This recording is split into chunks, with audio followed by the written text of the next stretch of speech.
बहुत समय पहले एक हरे भरे और शांति से बसे राज्य में आरंदेल नाम का एक छोटा सा गांव था। ये गांव चारों ओर से सुंदर जंगलों और नीले झीलों से घिरा हुआ था। यहाँ के लोग प्रकृति से प्रेम करते थे और उनके जीवन का हर पहलू प्रकृति से जुड़ा हुआ था। लेकिन एक साल गांव में अजीब बदलाव आने लगे। बारिश रुक गई और सूरज की गर्मी दिन ब दिन इतनी बढ़ने लगी। जो हरे भरे खेत कभी सोने की तरह चमकते थे, वे अब सूखने लगे। नदियां सिकुड़ने लगीं और फूल मुरझा गए। लोग चिंतित हो गए और दिन रात आसमान की ओर देखकर प्रार्थना करते रहे, लेकिन कोई फर्क नहीं पड़ा। गांव में लियाना नाम की एक लड़की रहती थी, जो अपने दिल की साफ नियत और मददगार स्वभाव के लिए जानी जाती थी।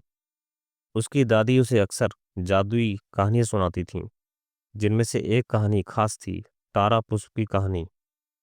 100 साल में एक बार जंगल के भीतर एक जादुई फूल खिलता है। उसकी दादी ने कहा था, ये तारा पुष्प कहलाता है। यदि कोई दिल से सच्ची इच्छा करता है तो ये फूल उस इच्छा को पूरा करता है। लेकिन ये फूल जंगल की गहराई में छिपा होता है, जहाँ बहुत कम लोग ही पहुंच पाते हैं। जब लियाना ने देखा कि उसका गांव इस संकट से गुजर रहा है, तो उसने ठान लिया कि वह तारा पुष्प को ढूंढेगी और अपनी इच्छा वर्षा की पूरी करेगी।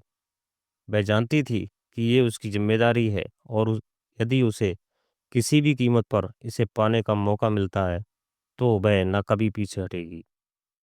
ये पूर्णिमा की रात, जब चांद अपने पूरे आकार में था, लियाना ने अपनी छोटी सी पोटली में कुछ खाद्य सामग्री और एक जलती हुई लालटेन रखी और जंगल की ओर चल पड़ी। जंगल का रास्ता अंधेरे और रहस्यमय था। पेड़ों की शाखाएं एक दूसरे से टकराती हुई जैसे किसी भाषा में बातें कर रही थी। हवा हल्की सी फुसफुसाहट कर रही थी, जैसे किसी ने उसे रोकने को कहा हो। अचानक लियाना के कानों में एक आवाज आई, लौट जाओ लड़की, ये तुम्हारे लिए नहीं है। लियाना ने अपने कदम नहीं रोके।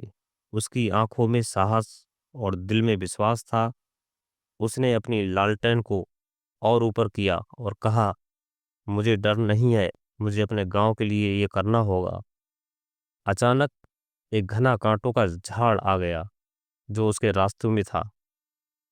कांटे इतने तीखे थे कि किसी भी जीव को उसके पास जाने का साहस नहीं होता। तभी उसने देखा कि एक छोटी सी चिड़िया कांटों में फंसी हुई थी। लियाना ने डरते डरते कांटों के बीच अपनी उंगलियां डाली और चिड़िया को आजाद कर दिया। धन्यवाद, तुमने मेरी मदद की, चिड़िया ने कहा और उसकी आंखों में कृतज्ञता थी। अब देखो, रास्ता खुल जाएगा। जैसे ही चिड़िया ने ये कहा, कांटे अपने आप हटने लगे और लियाना के लिए रास्ता साफ हो गया। लियाना हिम्मत से आगे बढ़ी, लेकिन अब उसे एक और समस्या का सामना करना पड़ा। एक विशाल और बर्फीली नदी थी, जिसमें तेज धाराएं बह रही थीं। नदी पार करना असंभव लग रहा था। लियाना ने नदी के किनारे बैठकर सोचने की कोशिश की कि वह क्या करे। तभी वहीं चिड़िया आकर उसके पास आई और उसके सिर के ऊपर चक्कर लगाने लगी। तुम अकेली नहीं हो, चिड़िया ने कहा और जोर से आवाज दी। कुछ ही समय में जंगल के जानवर जैसे हिरण, गिलहरी और खरगोश इकट्ठा हो गए। उन्होंने लकड़ी और बेलों से एक नाव बनाई और लियाना को नदी पार करने की मदद की। लियाना ने उन्हें धन्यवाद कहा और धीरे धीरे नाव पर बैठकर नदी पार की। जब वह दूसरी ओर पहुंची तो उसने देखा कि वन का वातावरण अब पहले से ज्यादा जादुई और खुशनुमा लगने लगा था। आखिरकार वह उस जगह पहुंच गई जहां तारा पुष्प खिला था। फूल की पंखुड़ियां चांदनी में नहाने नहाई हुई थी और उनका रंग सोने जैसा चमक रहा था। लियाना ने धीरे धीरे कदम बढ़ाए और फूल के पास जाकर अपने दिल से एक इच्छा की, हे तारा पुष्प, कृपया मेरे गांव के लिए बारिश भेजो। हमारे खेत सूख गए हैं, नदियां खाली हैं और लोग दुखी हैं। कृपया हमें बचाओ।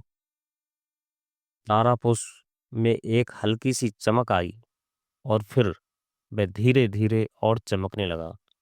फूल के चारों ओर एक अद्भुत रोशनी फैल गई और लियाना ने आकाश की ओर देखा, जहां बादल घने होते गए। अचानक एक ठंडी बर्फीली बूंद आकर उसके चेहरे पर गिरी और फिर बारिश शुरू हो गई। लियाना की आंखों में आंसू थे, लेकिन ये आंसू खुशी के थे। उसने फूल को धन्यवाद कहा और जंगल के रास्ते पर लौटने लगी। जानवरों ने उसे फिर से साथ दिया और वह खुशी खुशी अपने गांव लौट आई। गांव में जब लोग देखने की बारिश आ चुकी है तो वे खुशी से नाचने लगे। लियाना ने देखा कि खेतों में फिर से हरियाली आ गई है, नदियां फिर से बहने लगी और फूलों ने फिर से रंग पकड़ लिया। लियाना की कहानी अब एक किंवदंती बन गई। लोग कहते हैं कि हर 100 साल में जब पूर्णिमा की रात होती है, तारा पुष्प का जादू फिर से जागता है और वही कहानी दोहराई जाती है। और जब भी आसमान में चांद की चांदनी अधिक चमकने लगती है तो लोग कहते हैं, धन्यवाद लियाना, तुम्हारी दया और साहस ने हमारे जीवन को रोशन किया।